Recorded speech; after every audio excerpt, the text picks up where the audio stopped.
hi everyone. Good morning, good evening. I'm not sure when you're going to be watching this. But I'm here. I have the pleasure to be here and the honor to be here with Patty Early, CAFM, Fleet Fuel Operations Specialist at Florida Power and Light, and current president at NAFA Fleet Management Association.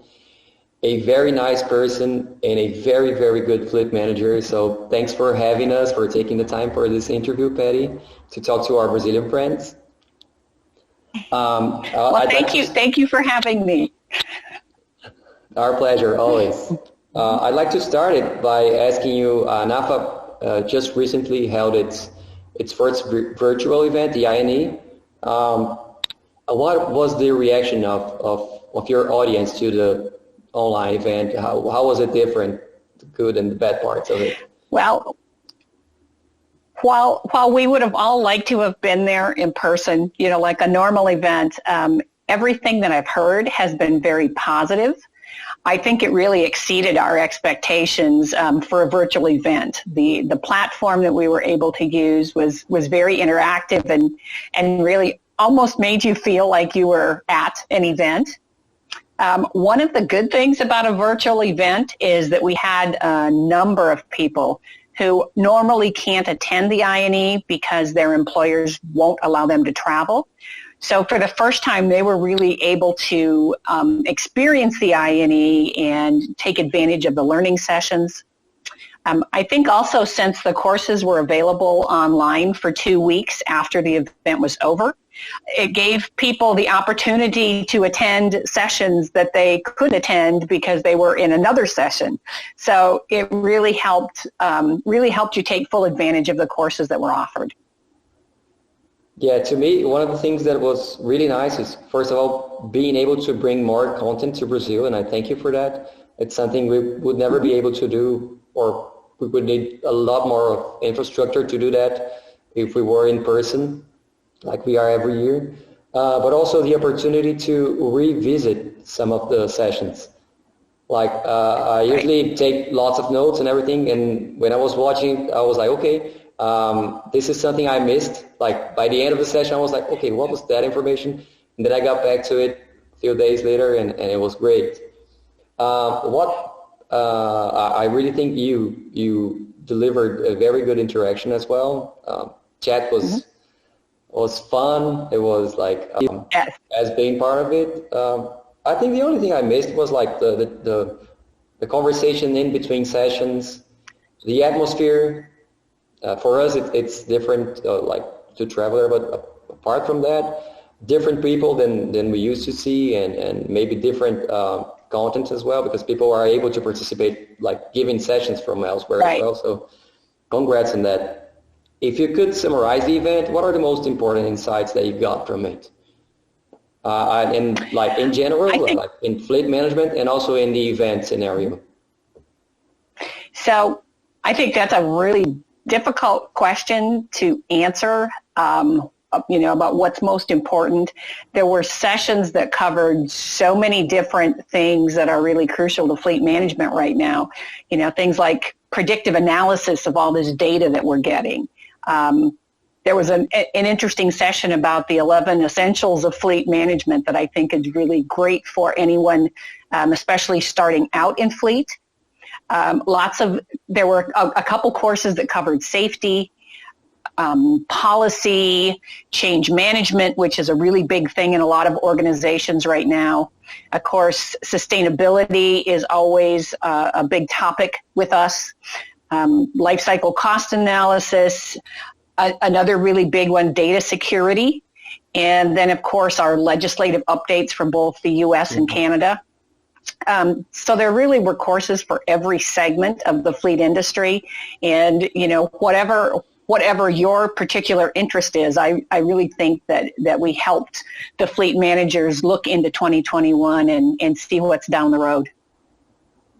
What about the event thing? Do you expect more things to be virtual over the next years, or do you think we're going to go back to the things we did before, or are we going to make a hybrid thing about it?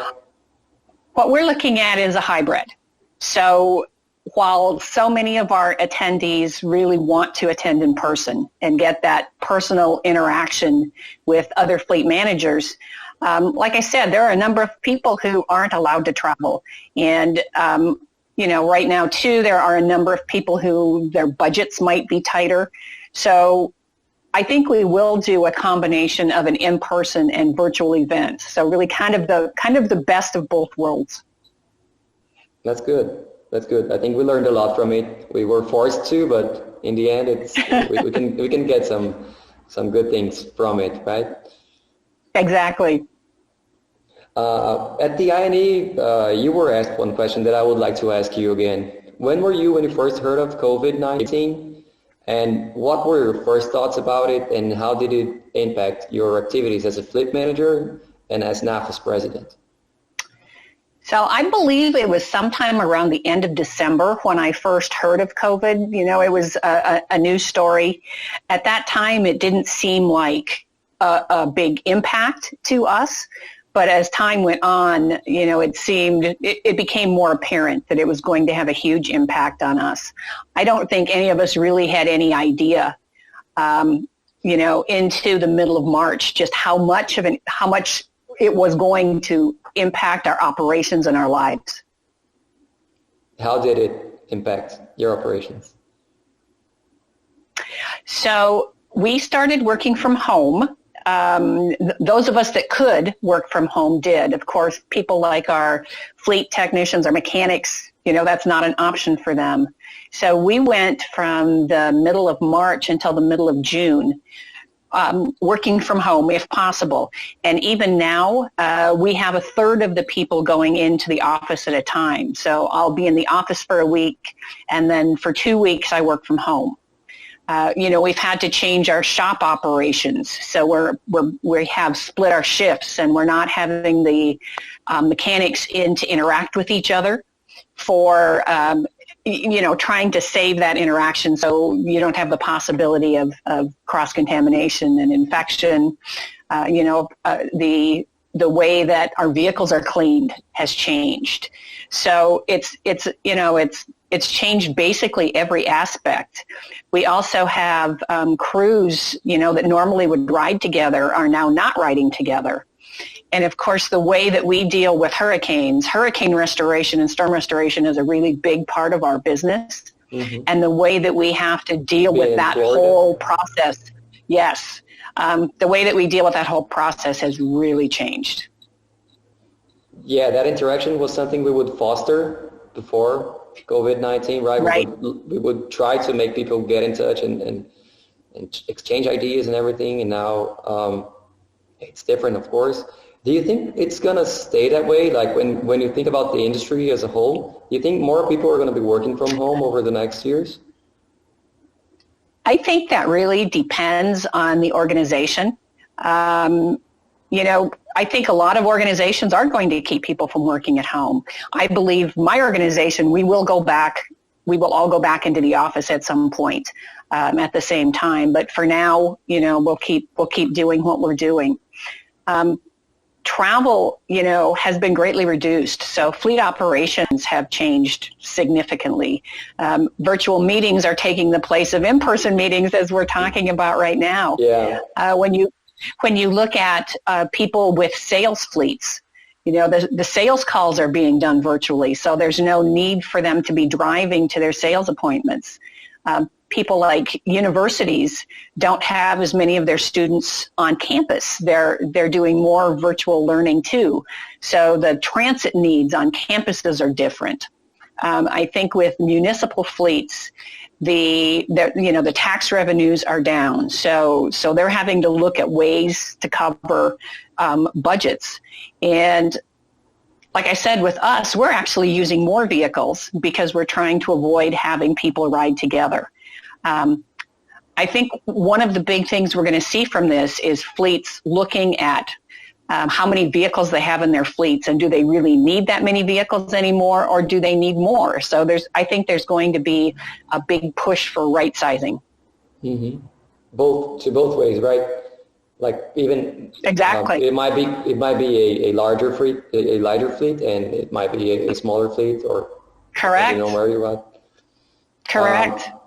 Yeah, we saw a session about the impacts of fleet pandemics, of the pandemics in the fleet, and the case from New York is like one. I think it was the hardest one to see because lower taxes, major impact of COVID there, and riots in the meantime. One thing that was mentioned. Go ahead. Sorry. Just a lot going on all at the same time. One thing that was mentioned, I'm not sure if it was the sessions I saw or if it's a tendency. Technology has been a big thing in fleet for as long as I've been here, but I thought this year it was bigger.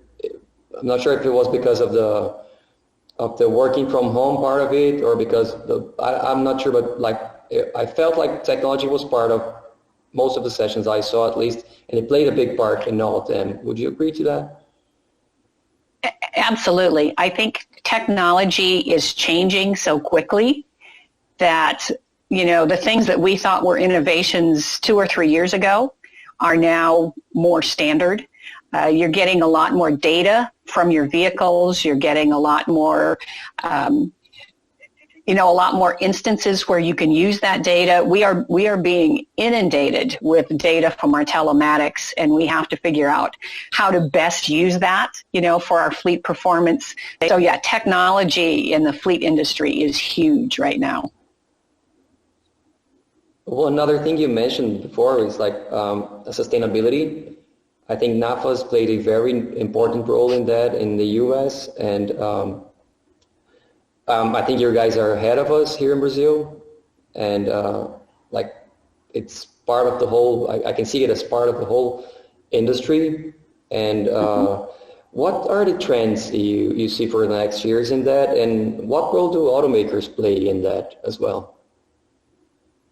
So for the fleets that I've talked to, and actually NAFA just ran a sustainability webinar series that was very well attended.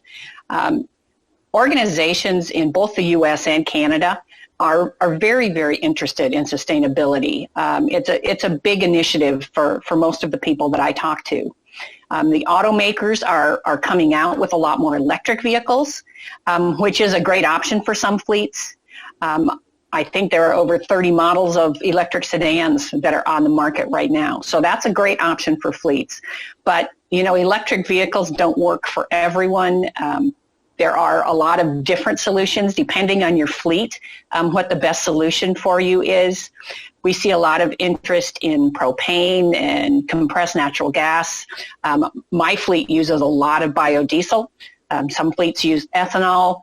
So I think really it depends on what the purpose of your fleet is, what the size of your fleet is, but it seems like there are solutions out there for everyone now.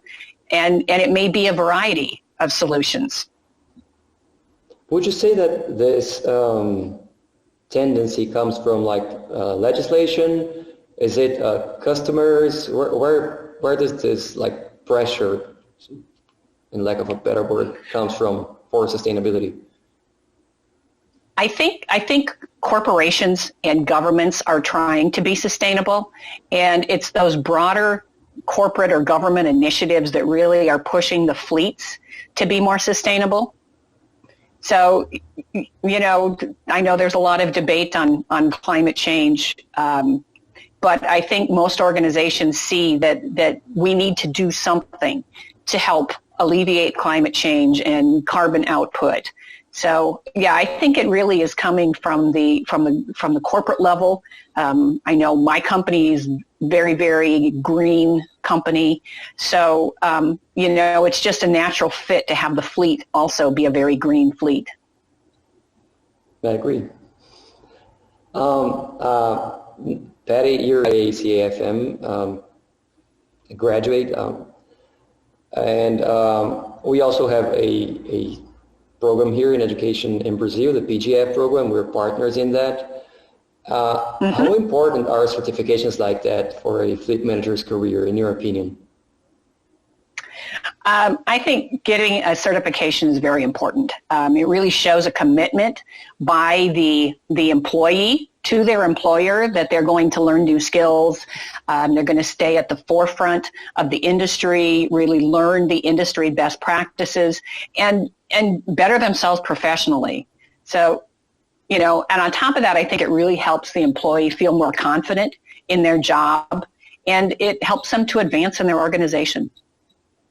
I remember, I think it was last year, there was an ad from a human resources rank or something that put the CAFM certification as one of the best certifications you could get to be like to get a better job. Can you tell us that story?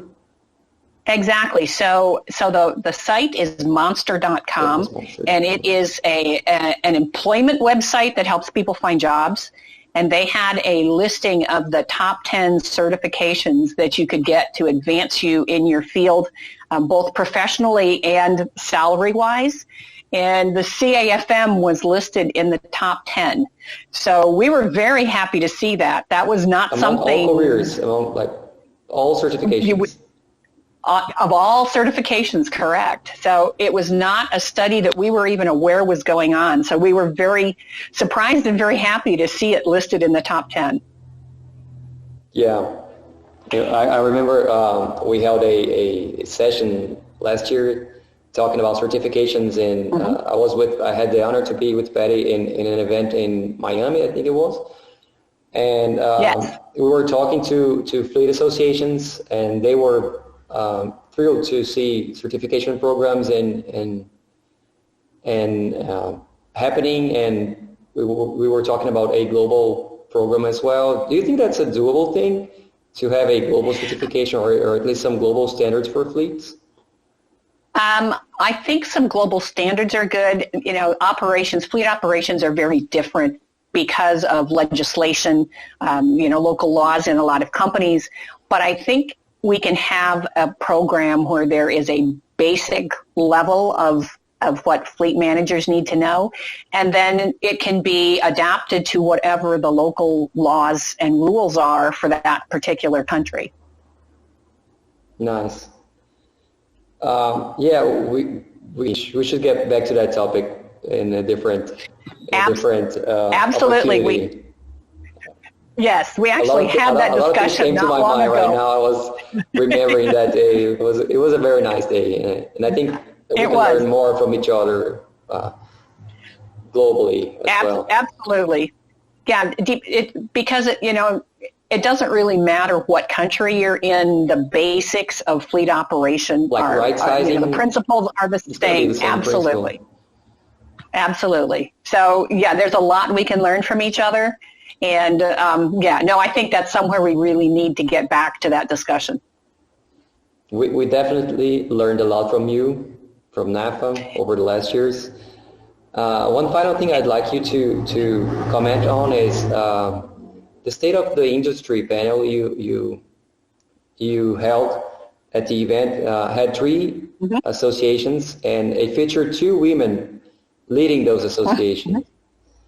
Can you send a message to women fleet managers around the world? I thought it was really nice, and when I saw the Zoom thing there, I was like, wow, that means a lot.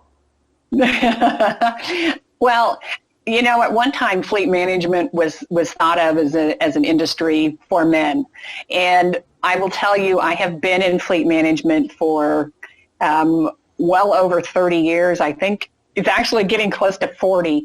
So I can tell you from the time that I first got into fleet management until now, women are very prevalent in the industry. I don't see any issues. There isn't anyone that thinks a woman shouldn't be leading the association. So no, I think it's a great career for women. I think it's a great career for everyone. But I thought that was very interesting too, that the presidents of the 2 largest fleet associations were both women right now. Yeah, it felt good. Yeah, I agree.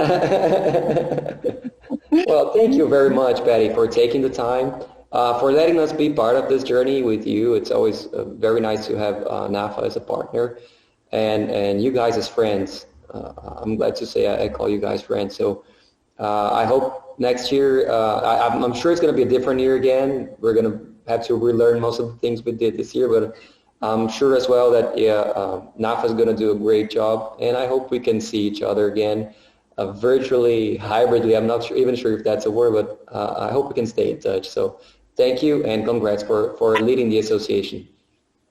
Thank you, and I appreciate you asking me to be here. I really am going to miss being at your conference this year. I thoroughly enjoyed attending it in Brazil last year. That is you do a fabulous job with that. So hopefully at some point, we'll be able to get back to meeting in person again, and we definitely consider our friends in Brazil very good friends and great assets to the Fleet Association. Thank you very much. You have a good day, Patty. Okay, thank you.